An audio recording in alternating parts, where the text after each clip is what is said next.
भारतर संसद भवन में केंद्र गृहमंत्री अमित शाह संविधान प्रणेता डॉक्टर बाबा साहेब आंबेडकर प्रति अशालीन अपमान सूचक मंतव्य देवा प्रसंग में आज मिलित भाव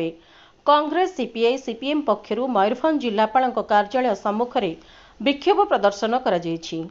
उक्त कार्यक्रम बारिपदा टाउन कांग्रेस सभापति शांतनु पाल और सीपीआई जिला संपादक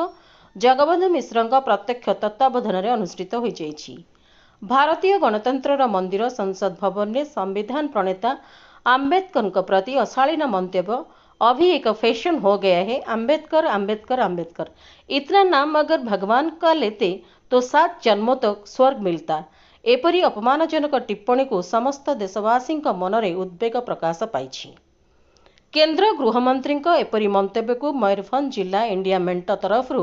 दृढ़ निंदा करने सह इस्तीफा दाबी करा जाई तांकर कुशपुत्तलिका दाह करा जाईछि। आजिर यह कार्यक्रम में कांग्रेस दलर वरिष्ठ नेता ज्योति प्रकाश रथ, महिला सभानेत्री सुस्मिता घोषाल, इतिश्री मिश्र, रश्मिता मिश्र, प्रदीप मिश्र, वाहिदा अहमद, मुरली नायक, सीपीआई पक्षर श्रीकांत सामल, कान्हूचरण बेहरा, ऋषिकेश साहू, परमेश्वर महांत, बुधुराम महांत, गुरुचरण हास्ता, गुरुबारी सिंह, सुंदरमणि कालंदी, महेश्वर बेहरा, निद्रावती पात्र, मदन महांत, कान्हू पात्र, अक्षय साहू, सीपीएम पक्षर जिला संपादक रवि गोस्वामी, अमल दे, रघुनाथ पंडा, शेख रियाजुल, क्षितिज सासमल, अशोक भंजदेव, सुभाष त्रिपाठी, गंगाधर सामल, पांगु हेम्ब्रम प्रमुख अंशग्रहण करथिले। मयूरभंज जिलूर Debasmit Choudhury report, Prime TV Odia.